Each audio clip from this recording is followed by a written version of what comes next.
have to learn how to deal with the inevitable changes of seasons. The inevitable changes of seasons. This is important because many of the seasons that men encounter, particularly in their 30s, 40s, and 50s, but really the whole range, many of them catch men by surprise. And usually, in most cases, unfortunately, they don't have a father to kind of walk them through the seasons of life. And they're kind of left to their own trying to figure it out. How do I manage the season? How do I handle the season? And one of the dangers is men, when they encounter a season that's unfamiliar with them, they have a tendency to just kind of hope it works itself out rather than soliciting help. Whether it's the help of another brother, whether it's the help of a professional, whether it's the help of a doctor, whether it's the help of an older gentleman. Men have this tendency to kind of hope and wish that things will just kind of work themselves out on their own. And we've learned the principle that a problem ignored is a problem enlarged. A problem ignored is a problem enlarged. So one of my goals for this session is to raise some of these issues. Time doesn't allow me to provide solutions to many of them, but we have over 100 teachings that address them. But I want to at least elevate them, because oftentimes when men experience these seasons or experience these challenges, the usual response is they feel like they're going through it by themselves, or they feel like they're the only one who's dealing with it. They're the only one with a wayward child. They're the only one who's struggling in their marriage. They're the only person on staff at a church who's battling porn. They're the only guy who's in financial trouble.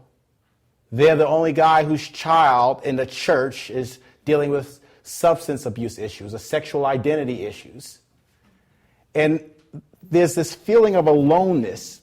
So we want to highlight some of these inevitable seasons.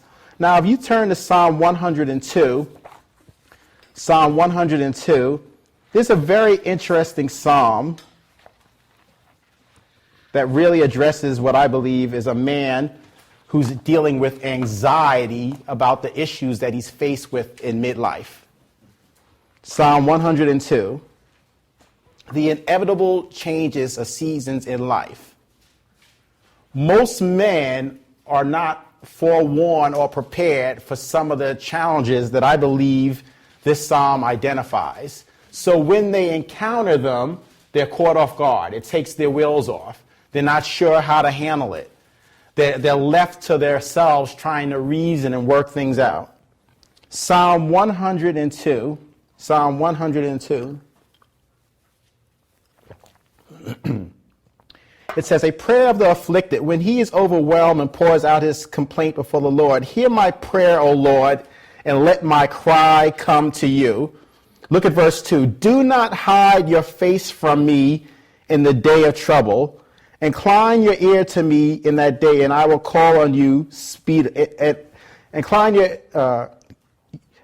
ear to me in the day that I call. Answer me speedily. For my days are consumed like smoke. My bones are burned like the earth. My heart is stricken and withered like grass, so that I forget to eat my bread. Because of the sound of my groaning, my bones cling to my skin.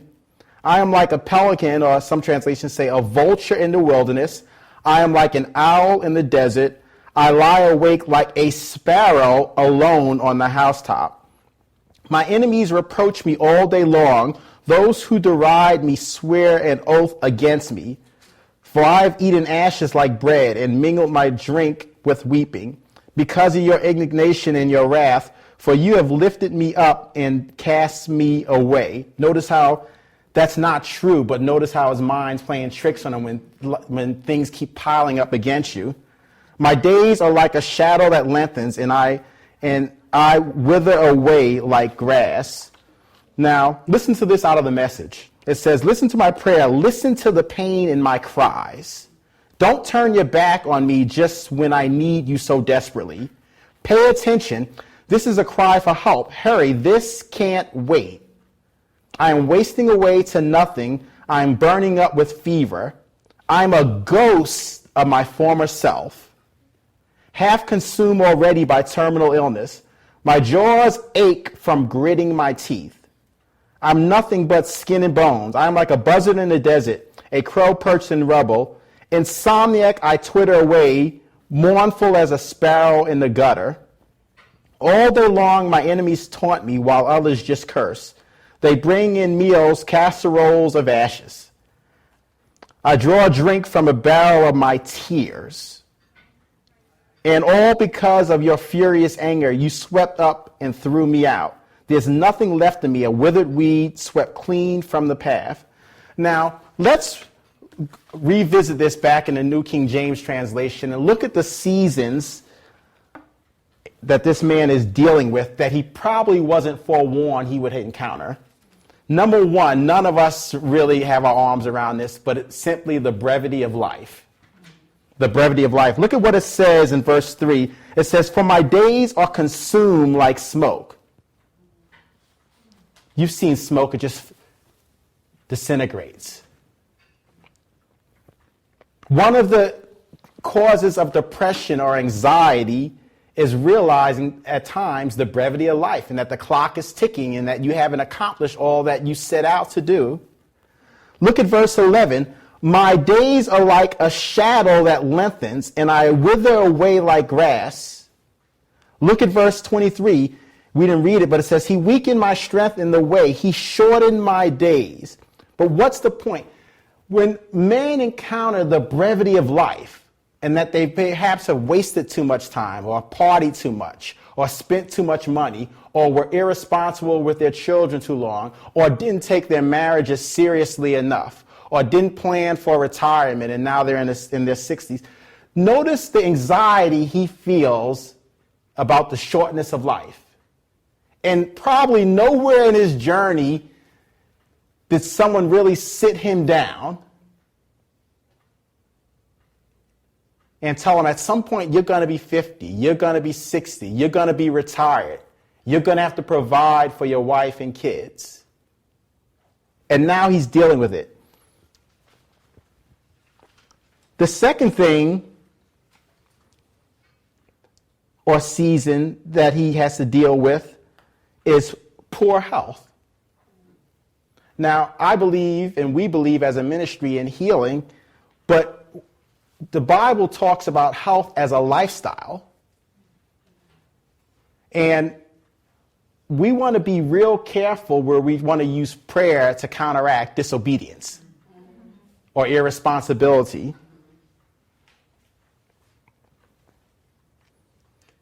In verse 3, once again, he says, my days are consumed like smoke and my bones are burned like a hearth. That's a brick that they use in fireplaces. In the Message, he says, I'm wasting away to nothing. But in middle age, as you progress through life, there are inevitable health challenges. We believe in healing. Christ died on the cross to address these, but these can catch people off guard. And you really don't know how strong your faith is until you're in the crucible of a life experience, until you're resisting a symptom, until you're believing God for a healing. And this man is now, he's in a season where he potentially could be dealing with health issues. Notice the third issue that he's dealing with, and I simply entitled this, having the feeling that he's unable emotionally to cope with what he's dealing with. Look at verse 4. It says, my heart is stricken, withered like grass, so I forget to eat my bread. Have you ever had something bother you so much that you had a loss of appetite? In other words, he's feeling overwhelmed. Can I really cope with this season? Can I cope with the divorce? Can I cope with the surgery? Can I cope with the downsizing? Can I cope with the fact that we're not the image that people thought we were? Most men, most fathers don't sit their sons down and say, you know what? Life's going to throw some curveballs at your head.